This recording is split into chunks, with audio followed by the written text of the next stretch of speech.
Assalamualaikum warahmatullahi wabarakatuh. Bismillahirrahmanirrahim. Ashhadu an la ilaha illallah wa ashhadu anna Muhammadar Rasulullah. Allahumma salli ala sayyidina Muhammad wa ala ali sayyidina Muhammad. Rabbis rahli sadri wa yassirli amri wahlul 'uqdatam min lisani yafqahu qawli. Amin. Bismillahirrahmanirrahim. Salam hormatku, salam ta'zimku, salam kasih dan sayangku pada para jamaah di pengajian rutinan Sabtu malam Ahad ini, dengan para sahabat yang ada di dalam ataupun yang ada di luar negeri. Semoga kita semua senantiasa selalu di dalam keridhaan Allah Subhanahu wa taala. Amin ya rabbal alamin. Sebelum kita awali kajian di Sabtu malam Ahad yang indah ini, marilah kita gemahkan bersama kalimah-kalimah thayyibah. Subhanallah walhamdulillah wa la ilaha illallah wallahu akbar wa la haula wa la quwwata illa billahil aliyil azim. Bismillahirrahmanirrahim. Sesungguhnya kita semua umat manusia diciptakan Allah hanya untuk dimatikan, bukan dihidupkan untuk dimatikan. Bismillahirrahmanirrahim. Kullu nafsin dha'iqatul maut. Setiap yang bernyawa pasti akan kedatangan kematian. Jadi yang dimaksud manusia mati itu bukan besok, tapi mati, kematian manusia ya sekarang ini, sejak detik-detik akil balik tiba hingga setua ini manusia pada jadi mayit, pada mati. Tapi manusia tak mau bila dikatakan manusianya mati. Allahnya saja yang mati. Manusia tidak mau dikatakan bahwa dirinya mati. Mati apanya? Mati hatinya. Kenapa? Karena yang merasa hidup yang mati. Jadi hidup yang palsu, hidup yang dusta, penuh di dalam kebohongan belaka. Jadi manusia dikatakan mayat tidak mau, dikatakan mati tidak mau. Bila kita kurang yakin, marilah kita buka ayatnya.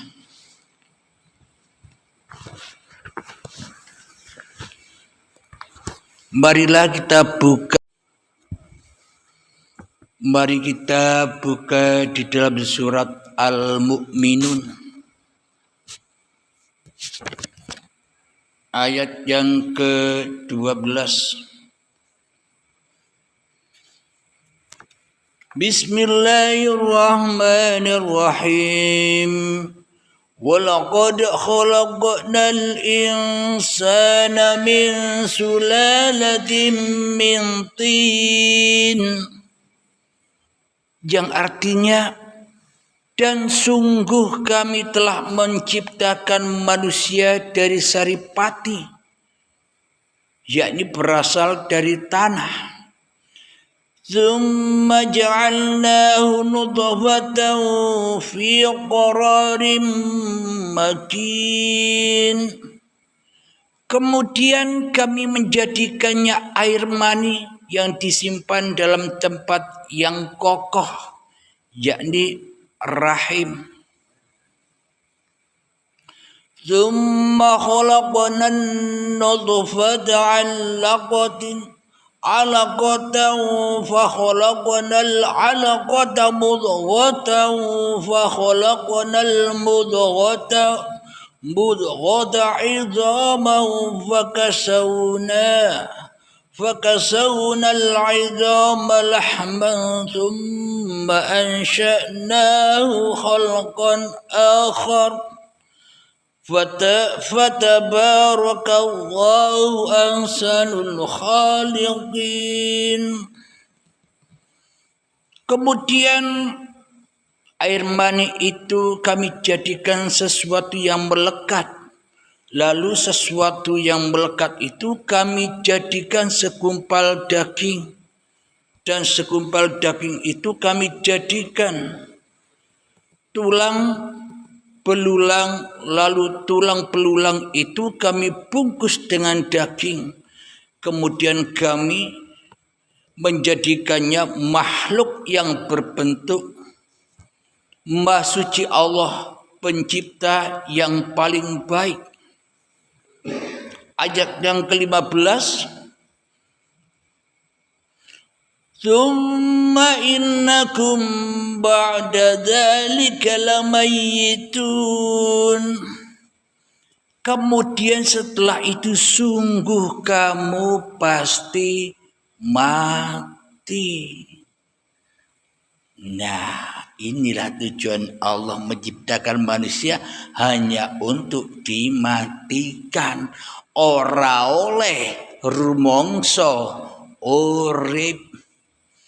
Manusianya tak boleh merasa dirinya yang hidup, bahwa sesungguhnya manusia itu diciptakan hanya untuk dimatikan.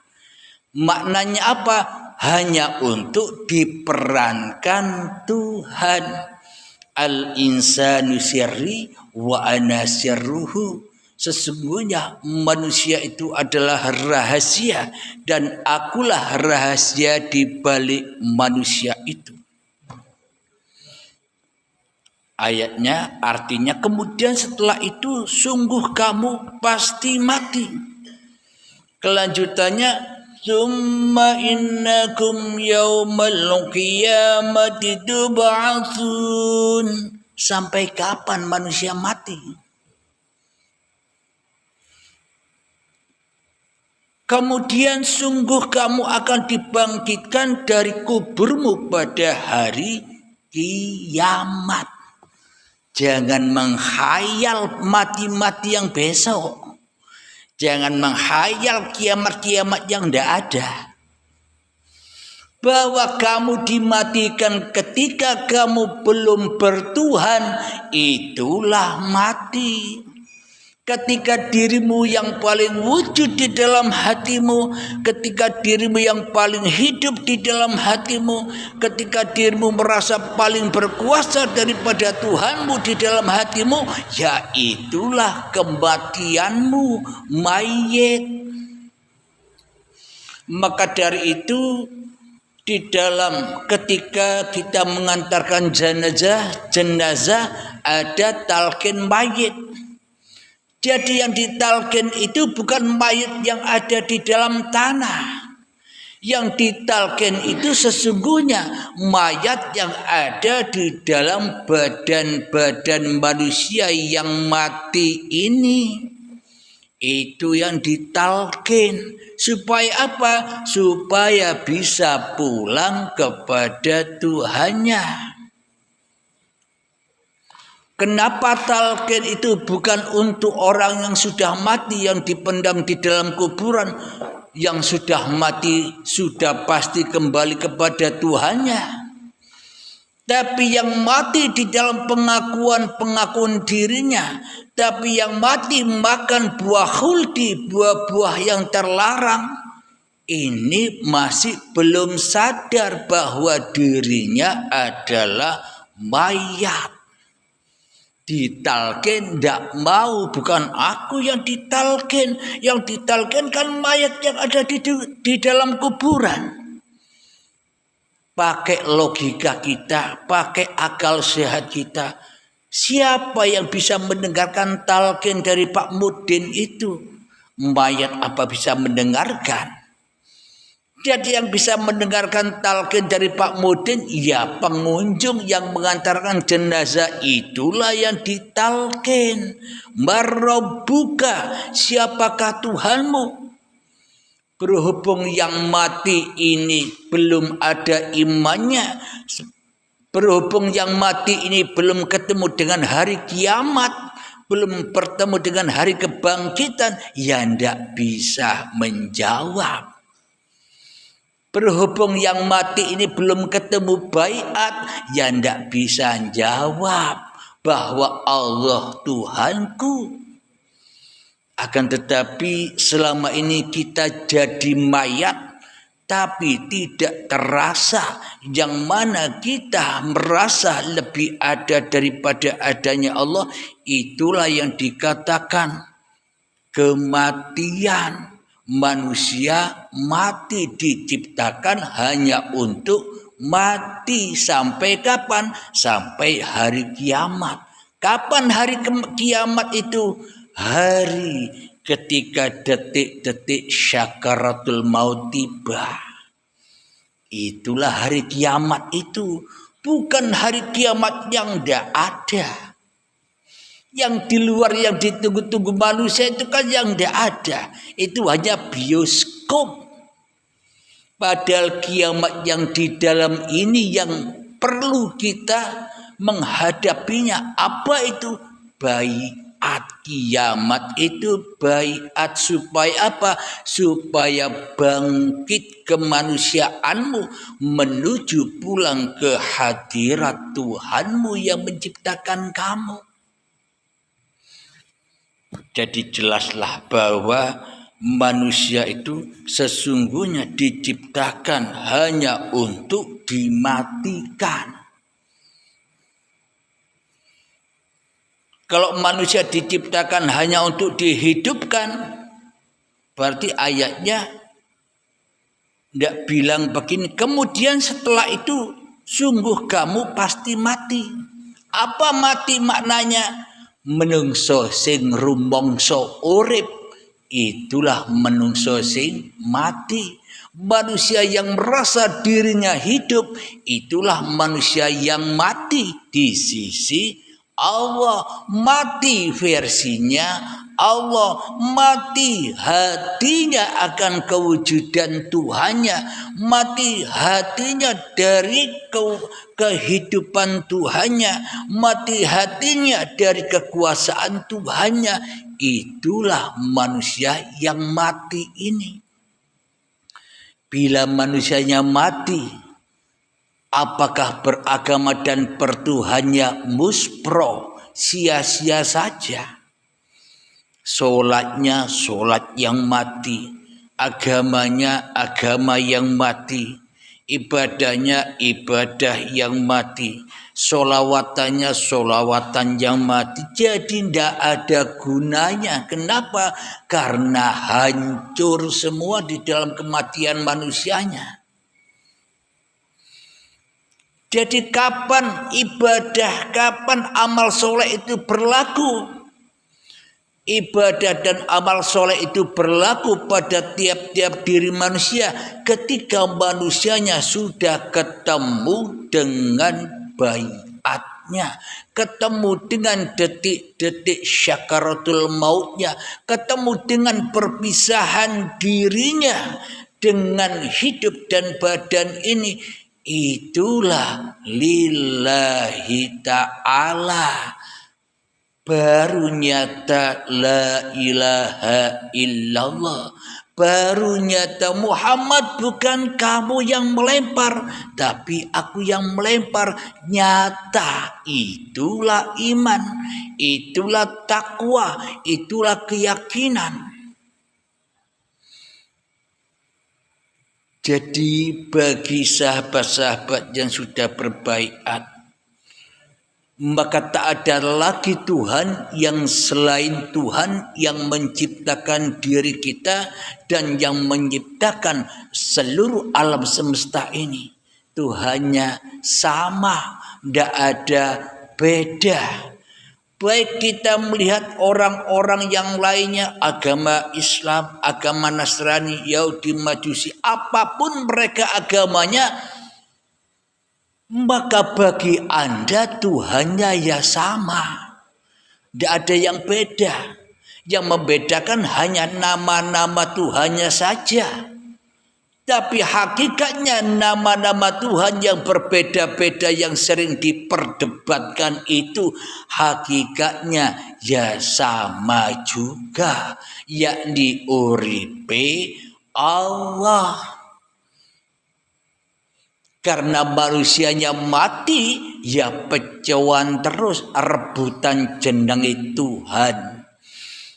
Berdebat terus rebutan nama Tuhan yang benar. Padahal bila diri manusianya rela, ridho kembali kepada penciptanya, maka tak akan ada nama lagi kecuali hidup. Inilah Tuhannya seluruh manusia.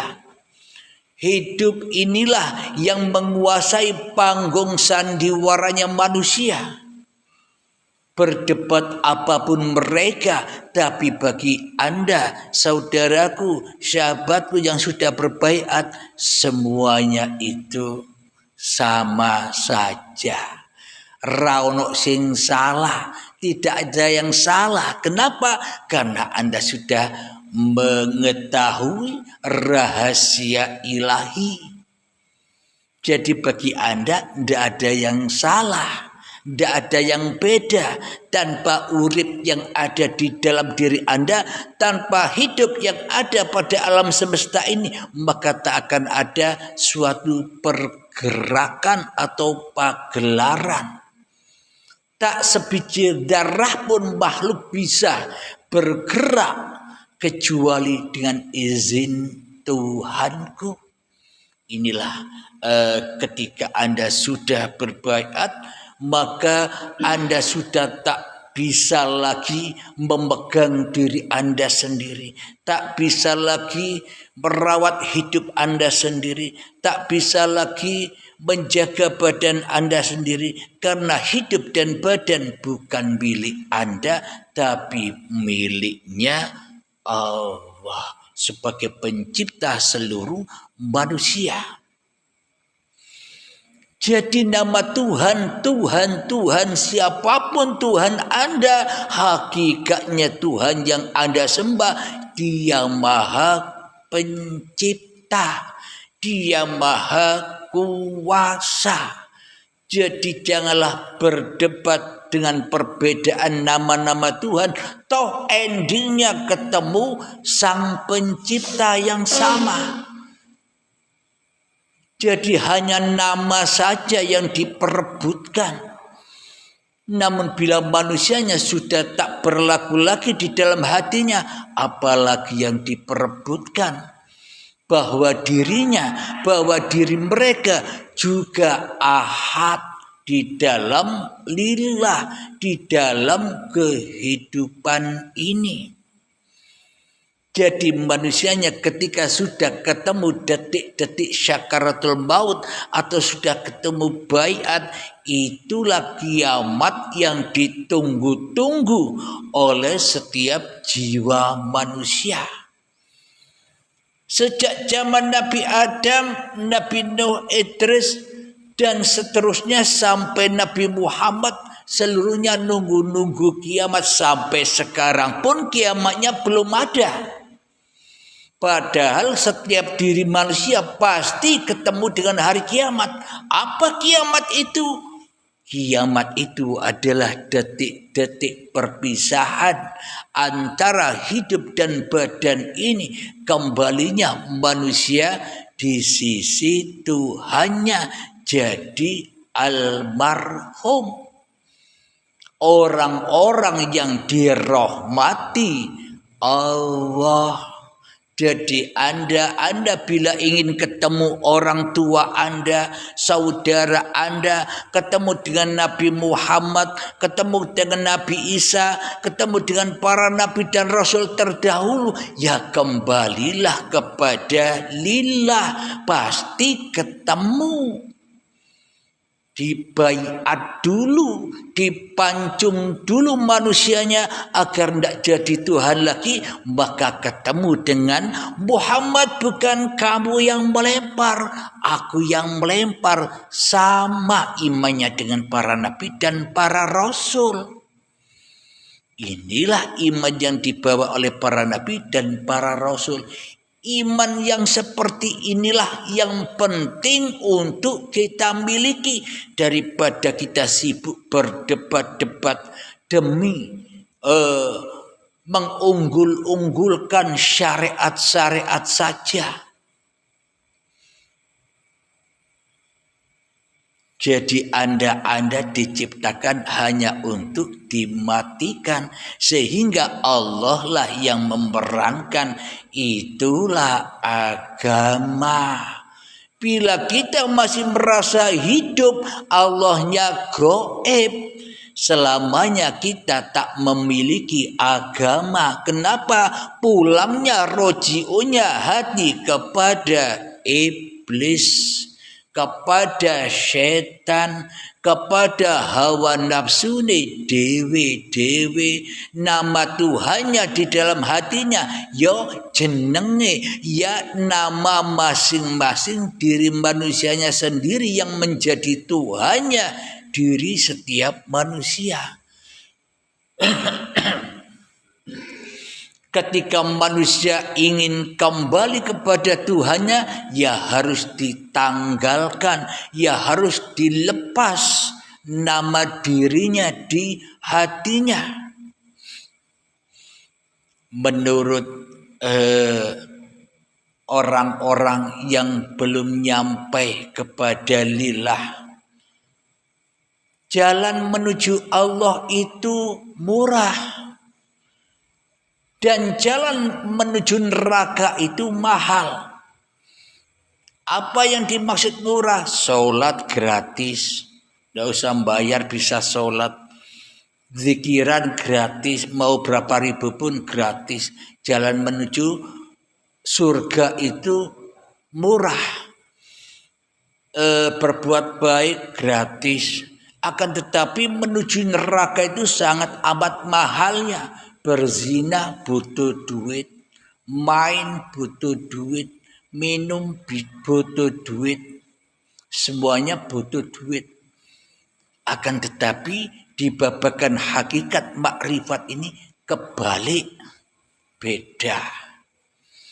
Bahwa jalan untuk menuju Allah tidak murah, mahal. Baiatnya harus ada tasyakurannya, mahal. Semahal apa? Semahal harta-harta yang kau miliki. Kenapa? Karena untuk menuju Tuhanmu, kau harus menanggalkan harta-hartamu, menanggalkan kekayaanmu, menanggalkan jabatan-jabatanmu, menanggalkan pangkat-pangkatmu, menanggalkan julukan-julukanmu, menanggalkan ilmu-ilmumu, menanggalkan amal-amalmu, bahkan menanggalkan anak istrimu, sampai menanggalkan hidup dan badanmu. Mahal tidak? Jalan menuju Allah sangat mahal. Orang yang bisa menempuh tahapan baiat hanya orang-orang yang dikehendaki Allah, yang dipilih Allah. Terkadang kebanyakan para sahabat merasa sudah paham, merasa dirinya sudah dibaiat. Inilah kebalikan, bahwa jalan menuju Allah itu sangat amat mahal, semahal dirimu dan harta-hartamu. Kenapa harus ditinggalkan semua itu bila ingin ketemu surga? Ketika dirimu masih mencintai dunia walaupun sebiji darah di dalam hatimu, maka selamanya kita tinggal di dalam neraka. Kata siapa jalan menuju Allah itu murah? Mahal bro. Jalan menuju neraka itulah yang murah. Apa maknanya murah? Anda dengan gampang mengeluarkan duit untuk berzina. Anda dengan gampang mengeluarkan duit untuk kesenangan-kesenangan hawa nafsu Anda. Anda dengan gampang mengeluarkan duit hanya untuk kesenangan-kesenangan yang sia-sia saja. Murah kan? Murah. Kebalikan yang tadi. Kalau babakan syariat menuju surga murah. Sholat gratis. Apa-apa gratis. Menuju neraka mahal. Mau beli minuman harus bayar. Serba mahal. Tapi di dalam babakan hakikat makrifat kebalikannya. Bahwa manusia yang ingin mutu qoblal antal maut, ya harus meninggalkan semuanya, semahal harta-hartanya, bahkan istri, bahkan suami, bahkan anak, bahkan dirinya sendiri harus ditinggalkan.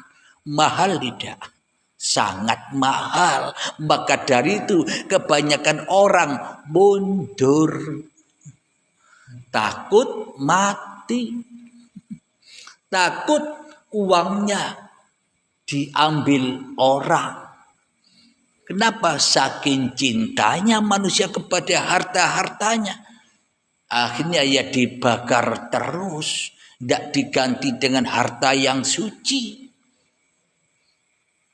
Untuk Tuhannya saja pelit, apalagi untuk dirinya. Untuk kebahagiaan dirinya kepada Tuhannya saja pelit. Mana mungkin dia mau selamat. Alhamdulillahirabbil alamin. Beruntunglah para sahabat-sahabat yang sudah berbaiat. Maknanya sudah mengaplikasikan sendiri, sudah menyatakan sendiri apa-apa yang diterangkan di dalam paparan uripi Allah dengan sebenar-benarnya, bukan dengan angan-angannya. Tapi bila manusianya belum menempuh jalan baiat, maka kepahaman-kepahamannya selama ini dirampas oleh iblis, dirampas oleh setan. Itulah barangnya. Katanya iblis lebih makrifat daripada manusia. Itu barangnya. Merasa paham tentang makrifat tapi masih ada manusianya. Itu barangnya. Iblis lebih makrifat daripada manusia. Itu barangnya. Tapi ketika manusianya sudah tak merasa makrifat lagi, maka makrifat kembali kepada Tuhannya. Makrifatullah ketika manusianya rela, ridho ditanggalkan. Jadi gambarannya Nabi Muhammad ketika dibaiat oleh Jibril, diantar oleh Jibril kepada lillah, diantarkan. Jadi Nabi Muhammad tidak jalan-jalan sendiri, tidak belajar-belajar sendiri, tidak baiat-baiat sendiri, ada yang baiat. Alhamdulillahirabbil alamin. Semoga saya dan kita semua selalu ditunjuki oleh Allah kepada jalan lurus, jalan siratal mustaqim, jalan kehidupan yang mana selalu lurus kepada lillah, duduknya lurus ke lillah, makan minumnya lurus ke lillah. Bukan diri manusianya lagi. Inilah manusia-manusia yang sudah ketemu hari kiamatnya. Maka dibangkitkan manusianya seraya dikembalikan. Inna lillahi wa inna ilaihi raji'un. Jadi lillahi ta'alanya tidak usah dibuat-buat lagi.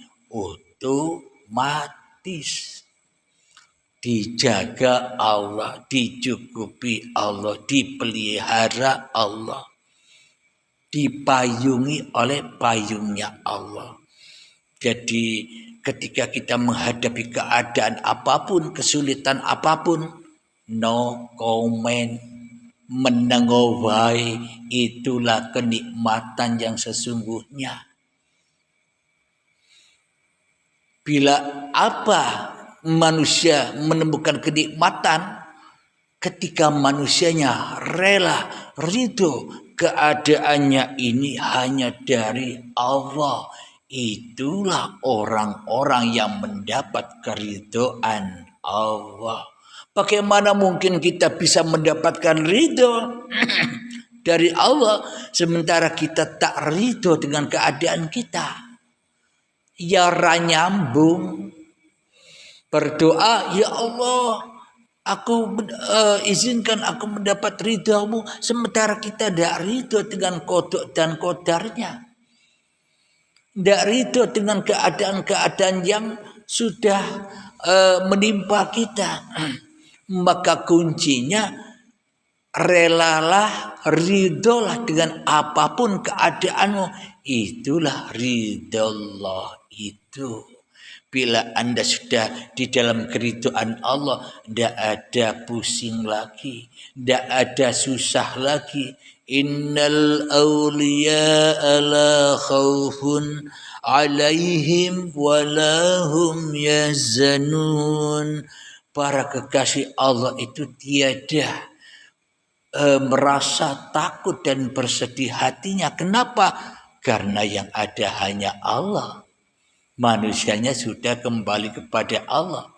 Jadi ingin bahagia, ingin sentausa, ingin makmur, tentram, damai, kembalilah kepada Allah. Maka damailah hidup kita. Amin ya rabbal alamin.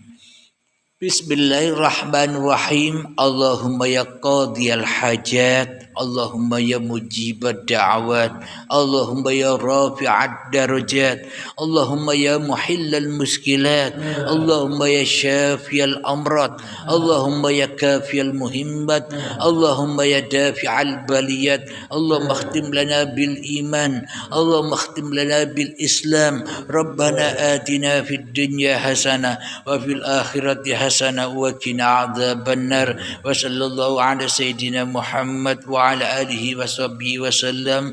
Walhamdulillahi rabbil alamin. Akhir kalam. Assalamualaikum warahmatullahi wabarakatuh.